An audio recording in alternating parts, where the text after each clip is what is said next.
কলাই ডালের বড়া ও মুসুর ডালের বড়ি দিয়ে সুস্বাদু আলু ঝিঙের একটি রেসিপি।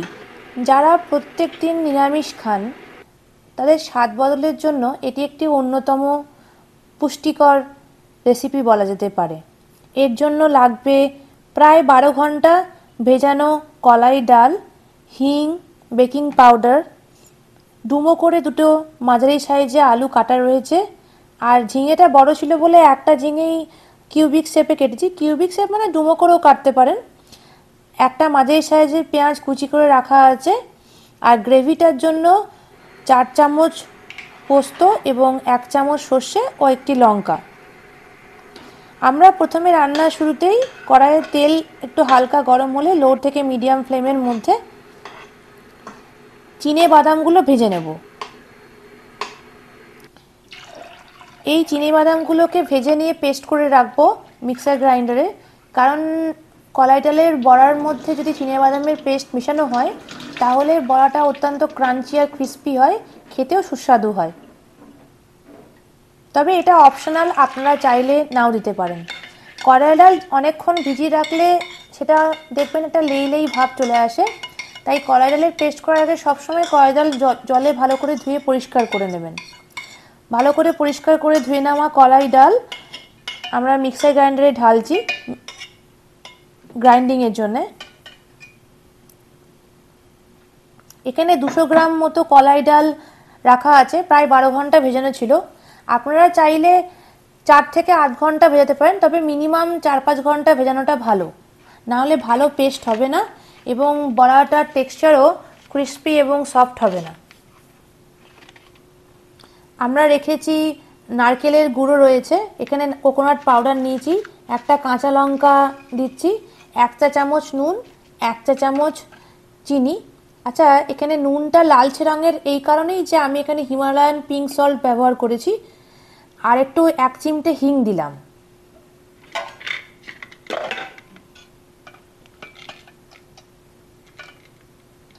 যেহেতু কলাই ডালটা প্রায় 8 থেকে 12 ঘন্টার বেশি সোক করলে কলাই ডালের মধ্যে জলটা শোষণ হয়ে যায়, তাই প্রথমেই জল দিয়ে পেস্ট করবেন না। প্রথমে একবার উইদাউট ওয়াটার বা আপনি চাইলে 200-250 ml জল দিয়েও পেস্ট করতে পারেন, তবে জল ছাড়া পেস্ট করলে কলাই ডালটা প্রথম পেস্টের সময় ভালোভাবে মিশে যায়। এরপরে এরকমভাবে জল মিশিয়ে চামচ দিয়ে কলাই ডালটা ভালো করে ঘেটে নেবেন, যাতে মিক্সির তলায় লেগে থাকা থকথকে কলাই ডালের অংশটা পরের বার যখন পেস্ট করবেন ভালোভাবে মসৃণ ব্যাটার তৈরি হয়। এই দেখুন, দ্বিতীয়বার মিক্সার গ্রাইন্ডারে পেস্ট করলাম। এরপরে এই স্মুথ টেক্সচারের মধ্যে অল্প একটু আদা কুচি দিলাম। এখানে প্রায় 1 ইঞ্চি মতো আদা ছোটো ছোটো করে কুচি করে দেওয়া আছে, এতে করে ভালো পেস্ট হয়ে যায়। আরও একবার মিক্সার গ্রাইন্ডারে পেস্ট করছি।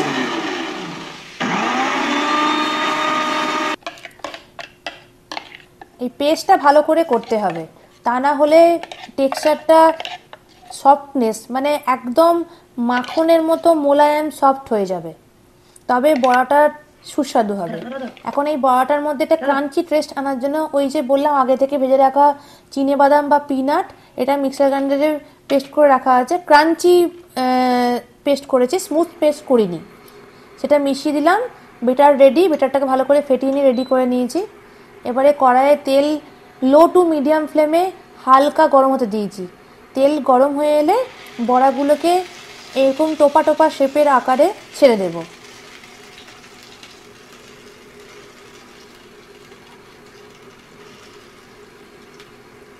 আপনারা চেষ্টা করবেন ফ্ল্যাট ফ্রাইং প্যান নিতে।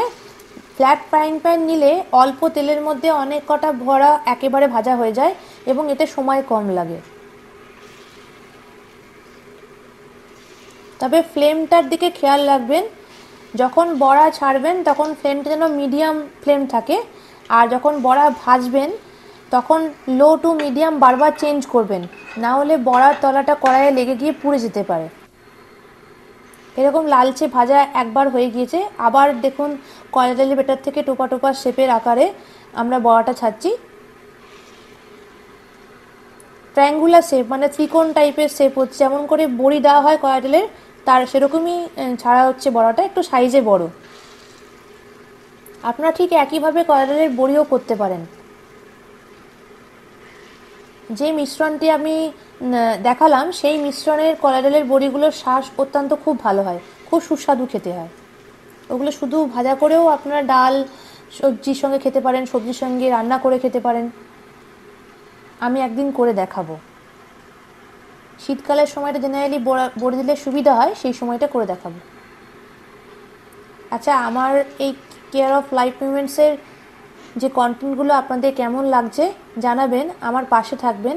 আমি যেহেতু প্রথম ব্লগ শুরু করছি, হয়তো ভয়েস ওভার দেওয়ার সময় কখনো কখনো উচ্চারণে অস্পষ্টতা রয়েছে, তার জন্য মার্জনা চেয়ে নিচ্ছি।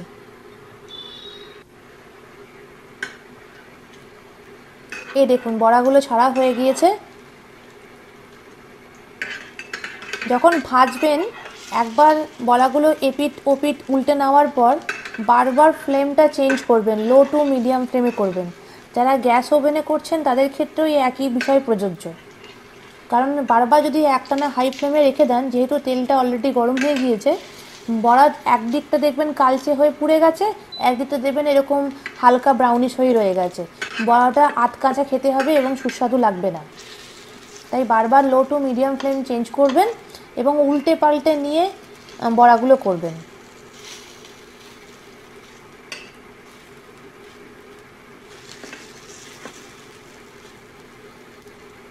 এই বড়াগুলো শুধু তরকারির সঙ্গে নয়, শুধু আপনি কোনো ভেজ ডিশ বা ভেজ ডালের সঙ্গে বা রুটি কোনো ঝোলের তরকারি খাচ্ছেন, পাশে একটা কিছু পকোড়া টাইপ দরকার, সেই হিসাবেও খেতে পারেন।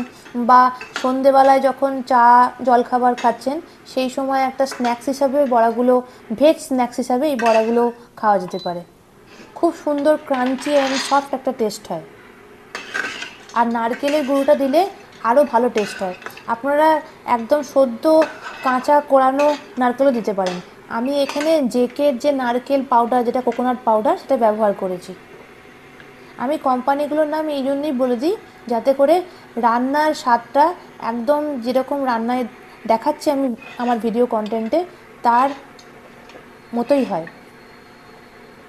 এবার তেল হালকা গরম হয়ে এলে সেই তেলেতে আমরা 5 ফোড়ন ছেড়ে দিলাম। তার মধ্যেই ডুমো করে কাটা আলু এবং আগে থেকে কিউবিক শেপ বা ডুমো করে কাটা ঝিঙে ছেড়ে দিলাম। এরপর লো থেকে মিডিয়াম ফ্লেমের মধ্যে আলু এবং ঝিঙে এই খুন্তি দিয়ে কষানোর মতো করে হালকা করে ভাজতে হবে। ততক্ষণ অবধি ভাজবেন যতক্ষণ না অবধি ওই ঝিঙে থেকে জলটা বেরিয়ে গেছে এবং আলুটি প্রায় সেদ্ধ হয়ে গেছে। প্রথমে কিছুক্ষণ একটানা খুন্তি দিয়ে এভাবে আলু এবং ঝিঙে নাড়াচাড়া করে ভাজার পরে তারপরে অল্প অল্প করে ঢাকা দেবেন, আর একবার করে খুন্তি দিয়ে নাড়বেন। এরকম প্রসেসে ভাজবেন। আলু ঝিঙে ভাজার সময় প্রথমে যদি 1 চিমটে চিনি দিয়ে দেন, তাহলে রান্নার কালারটাও ভালো হবে এবং চিনিটা খুব তাড়াতাড়ি ক্যারামেলাইজ হয়ে যাবে। স্বাদ অনুসারে নুন দেবেন, তবে রান্নার এই যে প্রথমে নুন দিলেন, সেই জন্যে রান্নার শেষে যখন নুন দেবেন তখন খেয়াল রাখবেন নুনের পরিমাণ স্বাদ মতো রয়েছে কিনা, রান্নার টেস্ট করে তবে নুন দেবেন। আর ভোগের রান্না হলে নুনের পরিমাপটা আগে থেকে আন্দাজ করে নেবেন, সেই হিসেবে এখন যে নুন দিচ্ছেন তারপরে বাকি নুনটা রান্নার শেষে দেবেন, নাহলে নুন বেশি হয়ে গেলে রান্নার আর সেই স্বাদ বা টেস্ট থাকবে না। আমি 1 চা চামচ হলুদও দিয়েছি।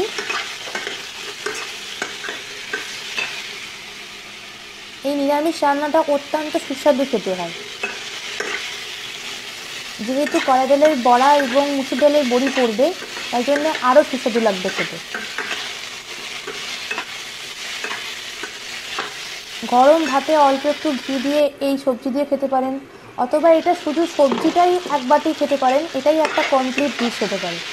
যারা ভাত বা কার্বোহাইড্রেট বেশি খান না, তাদের জন্য এটাই কমপ্লিট ডিশ হতে পারে। তবে সেক্ষেত্রে হেলদি রেসিপি বানাতে গেলে তেলটা অত্যন্ত কম দিতে হবে, কারণ ভাজার সময় তো অলরেডি অনেকটা তেল বড়ায় অ্যাবজর্ব করেই নিচ্ছে।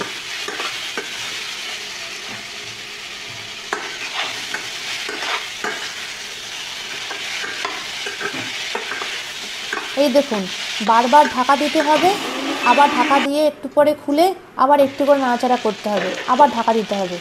এরকমভাবে ততক্ষণ করতে হবে যতক্ষণ না অবধি ওই ঝিঙে থেকে জলটা বেরিয়ে আসে, এবং খুন্তি দিয়ে টেস্ট করে দেখে নেবেন আলুগুলো সেদ্ধ হয়েছে কিনা। ততক্ষণ অবধি বারবার ঢাকা দেবেন, আবার ঢাকা খুলে একবার করে এরকম নাড়াচাড়া করবেন, আবার ঢাকা দেবেন।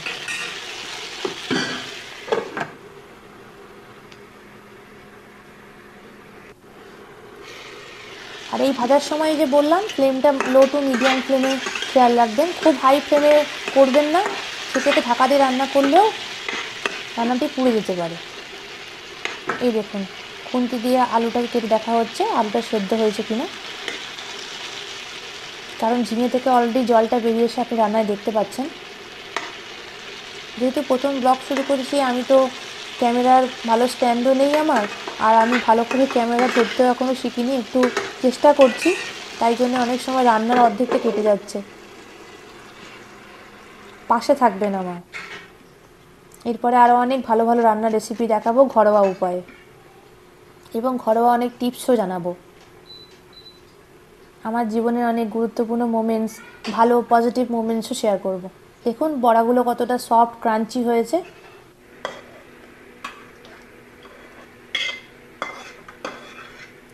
রান্নাটা ঠিক এরকম হবে। এই দেখুন আলুটা সেদ্ধ হয়ে গিয়েছে, খুন্তি দিয়ে আলু দুভাগ করা যাচ্ছে এবং আলুটা সফটও হয়ে গেছে।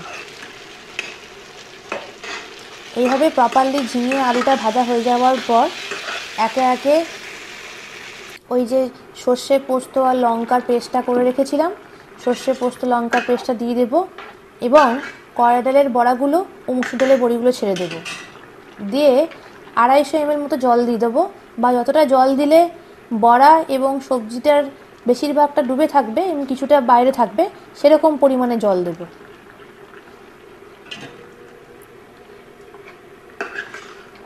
এবং এতে 1 চা চামচ নুন, 1 চা চামচ চিনি বা স্বাদ মতো নুন স্বাদ মতো চিনি দেব।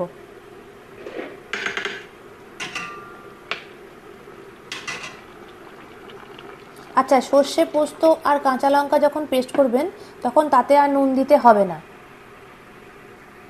কারণ তাহলে রান্না নুনের স্বাদটার পরিবর্তন গন্ডগোল হয়ে যেতে পারে, কারণ অলরেডি বড়ার মধ্যে নুন রয়েছে, আবার রান্নার শুরুতে নুন দিচ্ছেন, এখন একবার দেওয়া হচ্ছে, সেই জন্য সর্ষে পোস্ত পেস্টটাতে আলাদা করে নুন দেওয়ার কোনো প্রয়োজন নেই।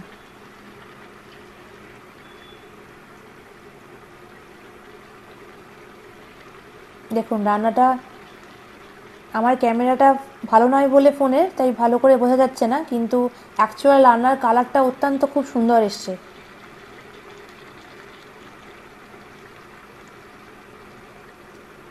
তবে এই নিরামিষ রান্নাগুলোর ক্ষেত্রে একটা খেয়াল রাখবেন, নুন চিনির পরিমাণটা খেয়াল রাখবেন। অনেকে আবার রান্নায় চিনি কম খায়, তাই সেক্ষেত্রে চিনি দেওয়াটা অপশনাল, তবে একটু চিনি দিতেই হয়, নাহলে রান্নার ঠিক কালারটা এবং স্বাদটাও ঠিকঠাক আসে না, স্পেশালি নিরামিষ রান্নাগুলির ক্ষেত্রে। এই দেখুন, আর যখন রান্নার ঝোলটা ফোটাবেন তখন একটা গোটা কাঁচা লঙ্কা দিয়ে দিতে পারেন। আমার বাড়িতে যে ছোটো একটা বাচ্চা আছে, তাই আমরা লঙ্কার ব্যবহার অপেক্ষিত কম করি, কিন্তু আপনাদের রান্না দেখানোর জন্য আমরা পরিমাণটা বললাম যে অ্যাকচুয়ালি লঙ্কা দিয়ে সর্ষে এবং পোস্তর পেস্টটা করতে হয়। যাদের বাড়িতে বাচ্চা নেই তারা লঙ্কা দিয়েও করতে পারেন, আর ছোটো বাচ্চা যে আপনার সঙ্গে খাবারটা খায় তা লঙ্কা ছাড়াও করতে পারেন। এই দেখুন আমাদের নিরামিষ রান্না রেডি। কলাই ডালের বড়া এবং মুসুর ডালের বড়ি দিয়ে সুস্বাদু ঝিঙে আলু সর্ষে পোস্ত। ঝিঙে আলু দিয়ে এই সর্ষে পোস্তটা আপনারা বাড়িতে করে দেখবেন এবং জানাবেন কেমন হলো। কেয়ার অফ লাইফ মুভমেন্টসের পাশে থাকবেন। কন্টেন্টটি ভালো লাগলে লাইক করবেন, সাবস্ক্রাইব করবেন, শেয়ার করবেন এবং ফলো করবেন। জীবনের মুহূর্তগুলো সুন্দরভাবে উপভোগ করুন। সুস্থ থাকুন, ভালো থাকুন।